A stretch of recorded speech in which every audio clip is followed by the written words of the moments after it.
Viewers, the war is in a precarious place. Israel has launched an all-out offensive to eliminate Hamas. In the midst of that, there has been a grotesque incident where innocent Palestinians have lost lives by the dozens. A hospital was blown up in a missile strike. Many people said that an air campaign striking at targets within Gaza would result in such a horror. Israel denies that its rockets have struck the hospital, saying instead that Islamic Jihad, which is a terror group operating from Gaza, fired missiles in the direction of Israel, but one lost its way and hit the hospital on Gazan soil. Now, viewers, the truth, as I said, lies somewhere in between. But what it does, of course, this incident, is to begin to ask questions about Israel's next steps. Does Israel now have the moral right to continue in the face of what we've seen, that horrendous attack on civilians? And if it is thinking of a ground invasion, could we see more such casualties? And this time on both sides. Let's analyze this question, viewers. We're joined by IDF spokesperson Doron Spielman. We also have with us Max Abrahams, security expert. I want to first begin with you, Mr. Spielman. Can Israel continue its offensive with the same intensity after the PR setback, this massive problem that you are encountering now on the back of the hospital bombing? Well, first of all, I think we have to understand that the reported bombing of the hospital by Hamas was picked up by media outlets all throughout the world as if it was fact. Why we would trust Hamas in terms of reporting anything when it is a vicious terror regime that most recently invaded Israel and massacred thousands, well over 1,000 innocent people, took men, women, and children, even a 9-month-old baby, back to Gaza as a hostage. Why we would trust them with a media report is really something that is appalling. And we understand, and we know, and we've proven that this attack on the hospital was carried out by an Islamic Jihad rocket that misfired against Israel. So I think the question we have to ask is, how can we tolerate Hamas and Islamic Jihad, both of whom are not only dedicated to killing Israelis, but as we can see, they're dedicated to killing their own people. Their own people are dying, and their answer is not taking responsibility. Rather, it's trying to blame Israel. It's right out of the ISIS handbook. Okay, I mean, look, that's your point of view, but should Israel pause and redefine its objectives, given the fact that there is the possibility of more such collateral damage to life?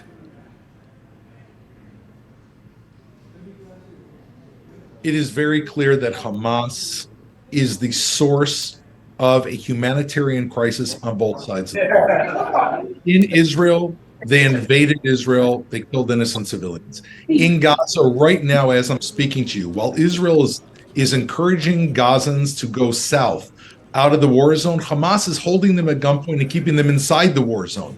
They are truly the source of a humanitarian crisis. And therefore, if we want to see this crisis brought to an end, it will only happen when Hamas is brought to an end. Therefore, our objectives are to neutralize Hamas, destroy their capabilities, and we are moving forward on doing that without any pausing. We're moving forward, trying to keep civilians out of the way, but it's difficult because Hamas is waving their civilians in the way like props on a movie set. They don't care about their people. They're simply props. Okay, look, let me just bring in Max Abrahams. Max Abrahams, do you believe that Israel should now press the pause button and redefine its objectives? Because clearly things are getting muddy. Well, we have the IDF spokesperson on, and so I'm sure he knows very well what's in the best interest of Israeli security. If I were to give advice to Israel, what I would recommend is not all that different than what it's expressing. I think that Israel needs to crush Hamas. It needs to kill as many Hamas members as possible, including the leadership. It needs, to the extent possible, to destroy its terrorist infrastructure. It needs to topple Hamas from governing as a terrorist government out of Gaza. What I would not say, though, a slight difference is that I think that it's overly ambitious to say that basically Israel is going to entirely get rid of Hamas. The Hamas ideology is, and no matter how good of a job the IDF does, they're not going to get every last Hamas member. It's too popular, and it's not just limited to Gaza. They're also in the West Bank. And so what I worry is that after even a very, very successful counterterrorism operation, there might be some, stray loss attacks here or there. And then all of Israel haters will say, look, Israel failed. It didn't fully destroy Hamas. I mean, the emphasis needs to be on fundamentally degrading this group so it no longer poses the kind of threat that we saw on October 7th. Okay, so let me just ask you, because our Prime Minister here in India has stood by Israel in its objective of eliminating terror completely, rooting it out. Now, do you believe that world leaders like Prime Minister Modi, etc., if they were to advocate these harsh measures, should be actually criticized at this point for standing in solidarity with Israel when we have images like this that are coming out? It's no secret that I'm a Modi fan. And one of the reasons why I like Modi, one of them, is that he's serious about counterterrorism. India has had many different kinds of terrorist threats. We've seen most recently the Khalistani threat, but also different kinds of Islamist threats and coming out of Pakistan. So I think that Modi is a natural ally, if you will, with Netanyahu. Because of course Israel has its own terrorism threats, and they understand each other.